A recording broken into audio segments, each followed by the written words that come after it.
سر، وہ ایک دم بولی تو وہ جو اسے جھڑک رہے تھے تالیہ کی طرف متوجہ ہوئے۔ کیا؟ نرمی سے پوچھا۔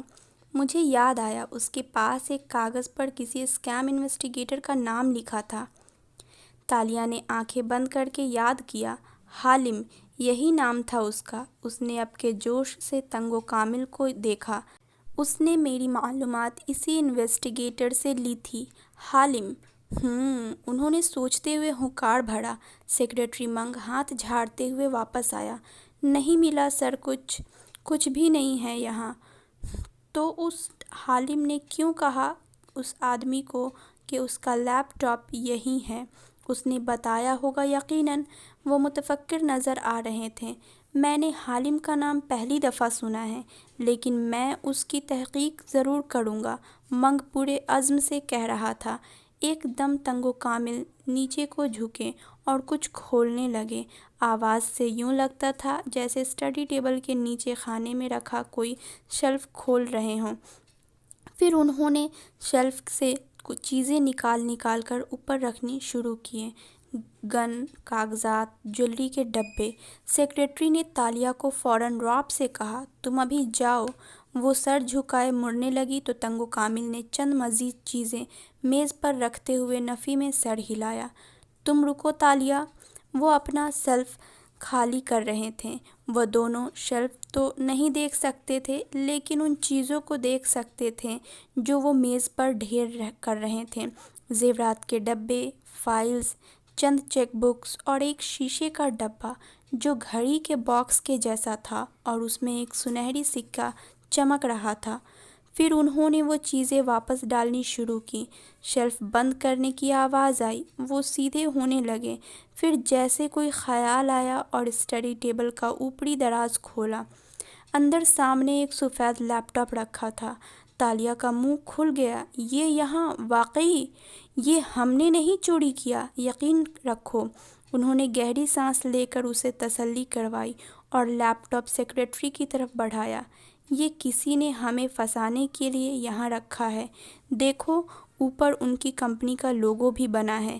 میں جانتا ہوں یہ کس کا ہے۔ تنگو کامل اور سیکریٹری نے معنی خیز نظروں کا تبادلہ کیا۔ سر، ہمیں پولیس کو کال کرنی چاہیے، میں مسز کامل سے کہتی ہوں۔ وہ جذباتی سی ہو کر دروازے کی طرف لپکی۔ رکو، کیا کر رہی ہو تالیہ؟ اوہو! وہ اپنی جگہ سے اٹھ کھڑے ہوئے تو وہ الجھن سے واپس مڑی۔ پولیس کو نہ بلائیں۔ نہیں، پہلے ہمیں دیکھنا ہوگا کہ اس میں ہے کیا۔ لیکن سر، جب یہ ہماری چیز ہی نہیں تو ہم کیوں دیکھیں اسے؟ تالیہ حیران تھی۔ بھئی، اصل مالک کا معلوم کرنے کے لیے دیکھنا تو ہوگا نا۔ انہوں نے جلدی سے اسے تسلی کروائی۔ پھر سیکریٹری کو اشارہ کیا تو وہ لیپ ٹاپ لے کر دوسری کرسی کھینچے بیٹھ گیا۔ تالیہ گومگو کیفیت میں کھڑی رہی۔ تم نیچے جاؤ اور میرے لیے اچھا سا سوپ بنا کر لاؤ، پھر میں بتاتا ہوں کہ ہم نے کیا کرنا ہے۔ تالیہ نے بجھے چہرے کے ساتھ سر ہلا دیا اور باہر نکل گئی۔ آدھے گھنٹے بعد وہ سوپ کی ٹرے لیے اسٹڈی میں داخل ہوئی تو وہ دونوں تیار سے بیٹھے تھے۔ لیپ ٹاپ شاپنگ بیگ میں ڈال رکھا تھا۔ تالیہ نے ادب سے سوپ ان کے سامنے سجایا۔ تم نے کہا اس نے تمہیں اپنا نمبر دیا تھا، ہے نا؟ جی سر، میرے ایپرن میں رکھا ہے۔ تم اس کو کال کر کے سوپ پارلر بلاؤ اور یہ اس کو دے دو۔ ہم نے چیک کر لیا ہے، یہ کسی کا ہوگا۔ کسی سازش کے تحت کسی نے اسے ہم پر پلانٹ کرنے کی کوشش کی ہے۔ پولیس ہماری بات مانے گی نہیں، اس لیے چپ چاپ اسے واپس کر دو۔ تالیہ نے غیر آرامدہ سی ہو کر ان دونوں کو دیکھا۔ مگر سر، یہ یہاں آیا کیسے ہے اور میں کس طرح؟ وہ تو سمجھے گا میں نے چوری کی ہے۔ تو سمجھنے دو نا، اور وہ جو پیسے دے گا وہ رکھ لینا، تمہارے کام آئیں گے۔ میں پیسے نہیں رکھوں گی۔ وہ بدک گئی۔ رکھ لینا تالیہ، ورنہ وہ سمجھے گا کہ تمہیں ہم نے بھیجا ہے۔ اس کو یہ معلوم نہیں ہونا چاہیے کہ ہم اس میں انوالوڈ ہیں، ٹھیک ہے؟ سیکریٹری اب خوش آمدی انداز میں سمجھا رہا تھا۔ تالیہ کی آنکھوں کے کنارے بھیگنے لگے تھے۔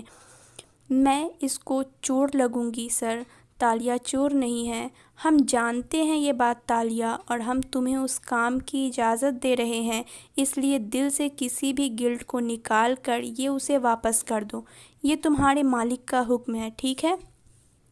تالیہ نے ہتھیلی کی پشت سے آنکھیں رگڑیں اور سر اس بات میں ہلایا۔ اور یہ تمہارا انعام ہے۔ انہوں نے نوٹوں کی ایک گڈی اس کی طرف بڑھائی جسے سیکریٹری منگ نے ناپسندگی سے دیکھا تھا۔ تالیہ نے جیسے بے دلی سے وہ نوٹ اٹھائے تھے۔ جب وہ لیپ ٹاپ لے کر باہر نکلی تو پیچھے سے تنگو کامل نے سیکریٹری کو سنجیدگی سے مخاطب کر کے کہا، اس بے وقوف پر نظر رکھنا، کہیں اس کو سچ نہ بتا دے۔ وہ تو ٹھیک ہے سر، لیکن اگر آپ مجھے کچھ وقت دے دیتے تو میں اس لیپ ٹاپ کو کی لاک بھی کروا دیتا۔ یہ ہمارے حریف کا لیپ ٹاپ ہے اور وہ جو بھی کام اس پر کرتا ہم اس کو دیکھ سکتے تھے، اور فائلز کاپی کر لیے ہم نے، یہی بہت ہے۔ اور ہاں، یہ پتہ لگاؤ یہ یہاں آیا کیسے۔ ان دونوں کی آوازیں مدھم سرگوشیوں میں تبدیل ہو رہی تھیں۔ مگر سر، انعام کے طور پر تالیہ کو اتنی خطیر رقم دینا غلط نہیں ہوگا؟ وہ ذرا جذباتی ہو کے بولا۔ زیادہ بک بک نہ کرو، جو چیز اس کی توسط سے ملی ہے ہمیں، اس کی قیمت لاکھوں کروڑوں میں ہے۔ وہ اسے ڈپٹ رہے تھے اور تالیہ سر جھکائے لیپ ٹاپ سینے سے لگائے سیڑھیاں اتر رہی تھی، ایسے کہ اسے بار بار گالوں پر آئی نمی کو رگڑنا پڑ رہا تھا۔